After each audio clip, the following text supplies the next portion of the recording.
You wake up when your body is ready. No alarm, no schedule, no place you need to be. For most of human history, this wasn't a hypothetical.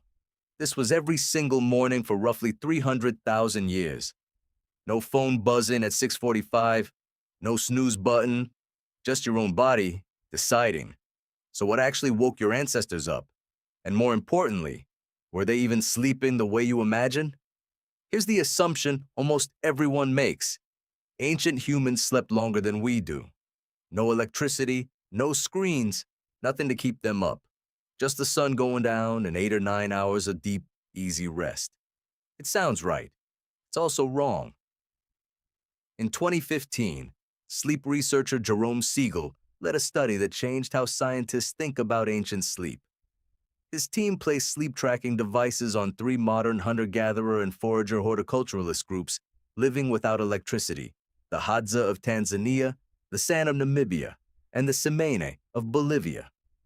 These groups live today the way humans live for most of our species' existence, so they offer the closest living window into ancestral sleep. The results surprised almost everyone. These groups slept an average of 6 to 7.5 hours a night. Not 9, not 10, roughly the same as, or even less than, the average adult in the United States today. Let that sit for a second. Your ancestors were not out sleeping you. So if it wasn't quantity, what was different? Timing.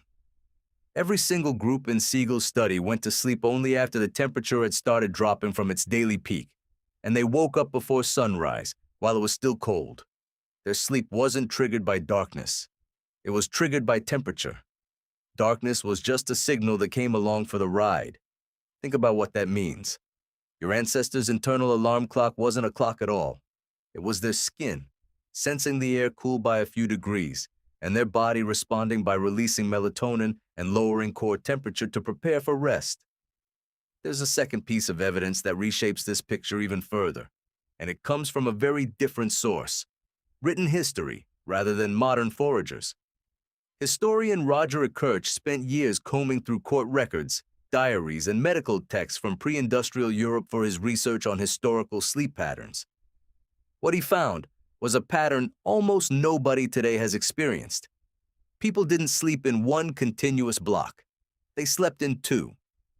This is called segmented sleep.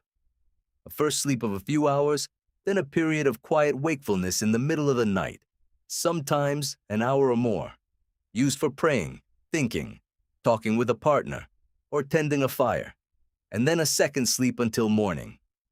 Kirch found references to this 2-part pattern in documents going back centuries, described so casually that it clearly wasn't unusual. It was just how a night worked. Now here's the part that connects everything. Segmented sleep wasn't unique to Europe, and it isn't necessarily some universal ancient default either. Siegel's hunter-gatherer groups mostly did not show a clear segmented pattern. What both findings agree on is something more fundamental. Ancient sleep was flexible. It bent around temperature, light, social activity, and safety instead of bending around a clock. Let's reconstruct the night, using what the evidence actually shows. The sun drops low. The air, which spiked in heat during the afternoon, starts to cool. Someone near the fire feels it first and starts settling in. There's no discussion, no agreement on bedtime. People drift towards sleep in a loose sequence, some earlier, some later, depending on how tired they are and what still needs doing. Sleep isn't private the way yours is. In small foraging groups, several people often sleep close together, near a fire that needs occasional tending. This matters more than it sounds. Anthropologist Carol Worthman, who has studied sleep across dozens of traditional societies, has pointed out that solitary, silent, uninterrupted sleep in a dark, closed room, the kind considered normal and ideal today, is actually a strange and relatively modern invention. For most of human history, sleep was social, semi-alert, and regularly interrupted. And that wasn't dysfunction. It was survival. A group in which everyone was fully unconscious at the same time was a group vulnerable to predators and rival humans. So someone always stirred in the night. Maybe to feed the fire.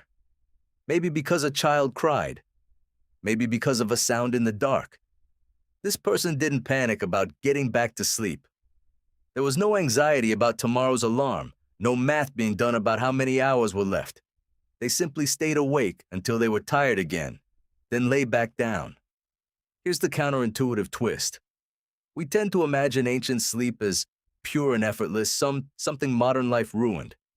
But the actual evidence suggests ancient humans weren't sleeping more soundly out of some biological superiority. They